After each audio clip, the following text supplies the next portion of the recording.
మరో breaking news చూస్తున్నాం. అగ్రరాజ్యం అమెరికాలో 43 రోజుల తర్వాత ప్రభుత్వ షట్డౌన్కు తెరపడింది.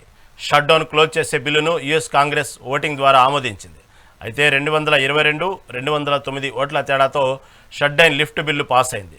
సదరు బిల్లును అమెరికా ప్రెసిడెంట్ డొనాల్డ్ ట్రంప్ ఆమోదానికి సిఫార్సు చేయగా ఆయన ఆ ఫైలుపై సంతకం పెట్టారు. కాగా ప్రభుత్వం షట్డౌన్తో వారాల తరబడి ప్రభుత్వ సాయంపై ఆధారపడిన లక్షలాది అమెరికన్లకు ఆహార సహాయం నిలిచిపోయింది. వేతనాలు కూడా లేకుండా పనిచేయడానికి సిద్ధంగా లేని ఎయిర్ ట్రాఫిక్ కంట్రోలర్ల కారణంగా విమాన రవాణా కుంటుపడింది.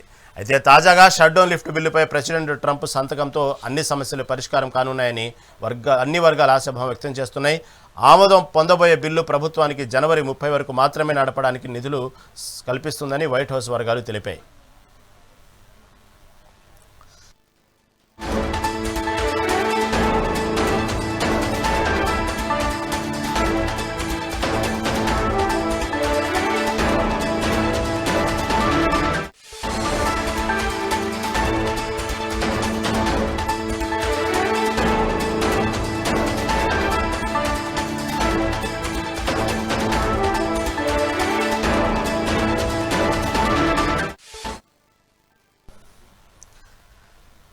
అగ్రరాజ్యం అమెరికాలో 43 రోజుల తర్వాత ప్రభుత్వ షట్డౌన్కు తెరపడింది. షట్డౌన్ క్లోజ్ చేసే బిల్లును యుఎస్ కాంగ్రెస్ ఓటింగ్ ద్వారా ఆమోదించింది. అయితే 222, 209 ఓట్ల తేడాతో షట్డౌన్ లిఫ్ట్ బిల్లు పాస్ అయింది.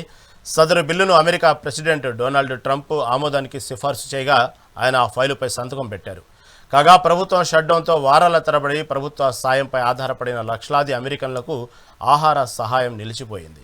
వేతనాలు లేకుండా పనిచేయడానికి సిద్ధంగా లేని ఎయిర్ ట్రాఫిక్ కంట్రోలర్ల కారణంగా విమాన రవాణా కుంటుపడింది. అయితే తాజాగా షట్డౌన్ లిఫ్ట్ బిల్లుపై ప్రెసిడెంట్ ట్రంప్ సంతకంతో అన్ని సమస్యలు పరిష్కారం కానున్నాయని అన్ని వర్గాల ఆశాభావం వ్యక్తం చేస్తున్నాయి. ఆమోదం పొందబోయే బిల్లు ప్రభుత్వాన్ని జనవరి 30 వరకు మాత్రమే నడపడానికి నిధులు కల్పిస్తుందని వైట్ హౌస్ వర్గాలు తెలిపాయి.